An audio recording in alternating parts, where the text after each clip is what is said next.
Hello, welcome to Video Hits, and hello, Dr. Matthew James Bellamy. Hello. Welcome to Video Hits. How are you? Great to meet you. Great to meet you too. Doctor. Well, you are a doctor, aren't you? Allegedly, yeah. That's what. Yeah, someone gave us blagged us a free doctor. I don't think I deserve it, but yeah, there you go. I can claim the title. Surely that helps pull chicks back in the day. Twice in 1 year to Australia. You love us. We love you too. It's nice to see you again in Australia.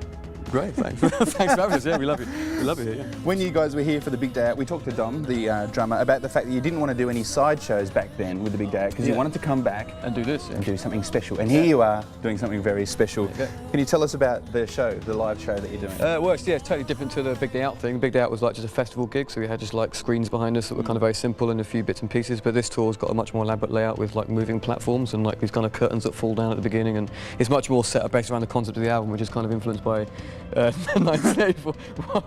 Which is influenced by 1984, the George Orwell book, which is kind of the idea of us being stuck in these ministries. He describes them as being pyramids in the book, but we kind of ended up doing as more as like office columns, and we're kind of in these three. We call them ministries, but they just look like three kind of building blocks. Yeah, we're kind of inside them. And then the idea is that kind of throughout the gig we kind of break out of them and come out. But how that actually happens is the lifts just go down. Yeah. And if you've seen the Resistance clip, which you will see soon here on Video Hits, you will know what we're talking about. So if you happen to miss out on the shows this time around, just watch the video clip. Yeah.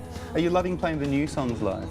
Yeah, it's been great. Yeah. Some of them are quite different to anything we've done before, especially songs like Undisclosed Desires is like it's like an electronic track. It's the first time where Dom's playing like electric drums and I'm not actually playing piano or guitar. I'm playing like sort of electric sample sounds and things like that. So it's a completely different approach, and I quite like that. Maybe in the next album we might do a bit more of that, I think. So it's quite challenging. Excellent.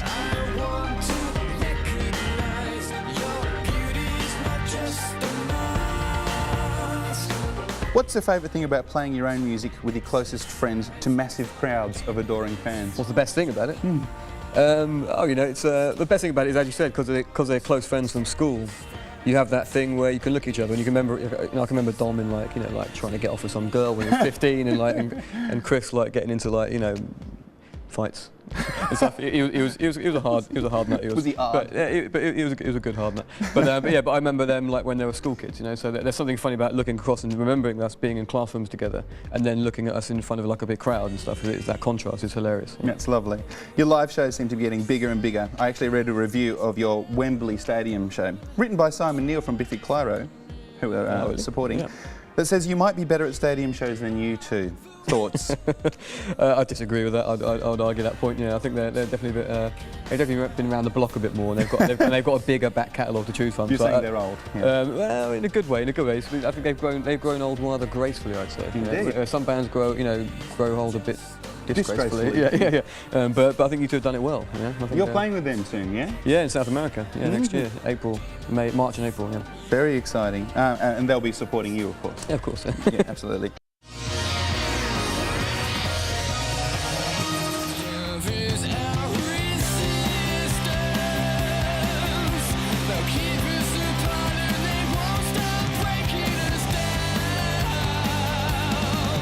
Have you ever had any Spinal Tap moments in your career as a band? Has the pod has not opened one time? We've had endless Spinal Tap moments. On this tour, the tour that we're playing at the moment in Australia, we already toured that around Europe and America, and we've had loads of stuff that went wrong. But one of the worst that went wrong was in Brisbane the other day. My in-ear monitors completely broke down, and I couldn't hear anything. I was like 4 meters off the ground.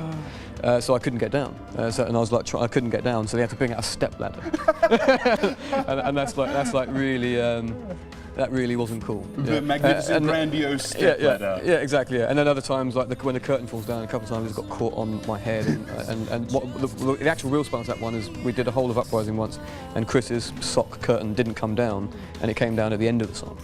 so that actually is what happened in Spinal Tap. It's like the bass player was like revealed at the end. That's perfect. Exactly what I was after.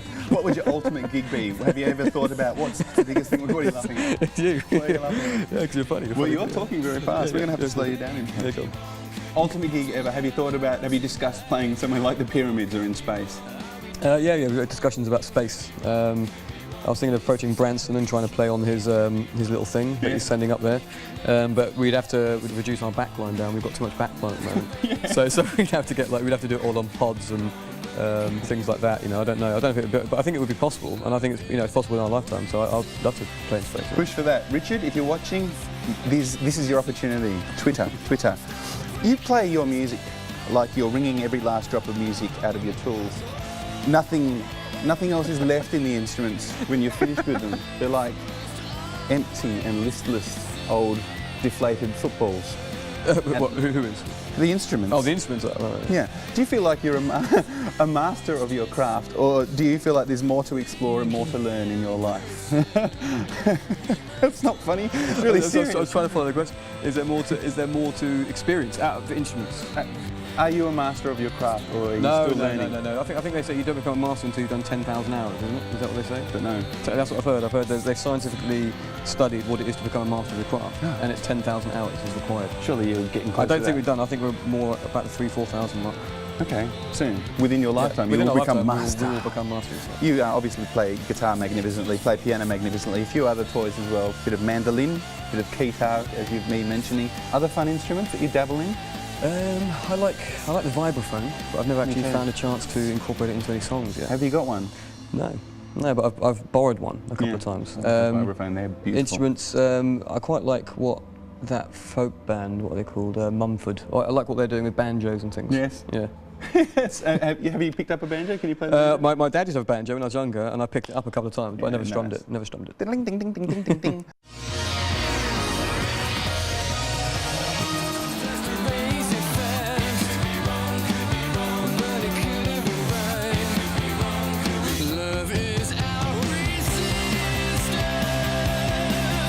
Resistance. Here is my very signed copy.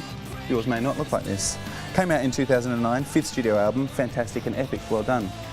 Recorded in Italy, where Video Hits actually came over and visited you at Lake Como, and we did a special line. Did you come over? Well, I did not come, I was not invited.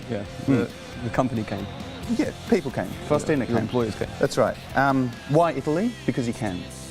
Why was I in Italy? Why did you record in Italy? Oh, yeah, at the time I had a girlfriend that was Italian, so I was living up there for that reason, yeah. And but it was also a lovely location. It was different. Every album we've done, we've done in a different place, you know, or different locations. So this time it seemed nice to do something out in Italy. And produced it yourselves as well. How did that go? Yeah, we had a go. It was pretty stressful. I wouldn't do it again. Really? Yeah, I wouldn't do it again. No. I mean, I think it's best to outsource stuff. I mean, what I'm saying is like it was a good learning experience. I just learned not to do it again. Basically, that was my biggest thing that I've learned from it. Oh, okay. Well, I think the album came out well. The results but I mean, it was just like, you know, you end up having to do a lot more like self-analysis when you're producing. Yeah, it's good to have someone else to do the analysis for you. Yeah, be the outside eye. Yeah. Now, there's a very obvious classical influence on this record. You even bust out a little bit of Chopin in there on United States of Eurasia in the collateral damage bit. Very nice piano playing, by the way. BTW. Other classical composers who you're influenced by? Go. I'd put obviously Rachmaninoff would have to make an appearance. Yeah. Liszt, Franz Liszt, yeah, he's very good. I believe he's a very good pianist. I like a little bit of Beethoven, I'd say, but I'm not really I don't know much about stuff. But from what I've heard, I think he definitely was onto something. Wagner. Wagner. Like Wagner. I love Wagner. Yeah, definitely. Yeah. Ex Genesis Part 1 is very Wagner. Exactly. Wagner-esque. And I read somewhere that the local music in Italy was a little bit of an influence on the album as well. That was possibly the album before had a bit of influence on that. We did a song called City of Delusion on the album before this one, and that was influenced a little bit by some Italian music that I heard. Yeah, I can't remember the names of it, but someone was playing me some Neapolitan kind of folk stuff, I suppose, and it had like a lot of cool trumpets in it, but also Morricone. Obviously, Night of Sidonia is very Ennio Morricone, who's a great Italian composer.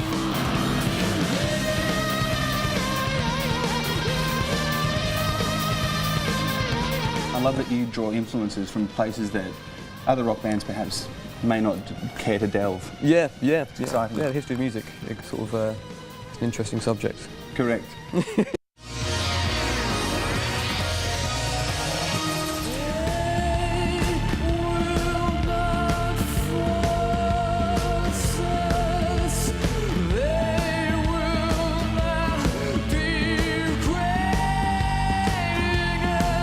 This album has the massive singles, Uprising, Resistance, Undisclosed Desires on there. If you haven't heard them, you've been living under a rock for the last year, because they're absolutely huge hits. So huge that my man choir does a cappella version of Uprising, which you're very excited about. Have you heard many a cappella versions of your music? No, but I look forward to hearing that one. Where can I hear that? You can hear it in a minute on my iPod. The rest of the album is intensely exciting as well, though. Clearly I'm a fan of United States of Eurasia, with the Chopin bit. All tracks are huge on there, though. And then we get to the exogenesis bit, which is large. How was that, putting that together? That was good fun. I mean, that was basically a bunch of piano bits that I've been playing over the years, and just sort of put them all together to make it into something that seemed like it could be a long piece. Divided into 3 parts and gave it a name, and everyone believed it. You've destroyed the magic. He's tricking, I'm sure. There's a grandeur to your music. Did I say that sentence right? I don't know. Yeah. It's quite theatrical, the grandeur, the grandiosity. Yeah. Have you ever thought about writing a piece of musical theatre, or perhaps an opera or a rock opera? I wouldn't be against that, but I need to think of like a subject, like a good story to tell, you know? I think I haven't really come across a story that would want to do that with, but if I found a great story and you could write music for it and put some kind of theatrical theme together, I think that would be good. I think it would be cool. The story of an a cappella group of men who attempt to cover Muse songs. I'm not sure I love that. That's not very good, is it?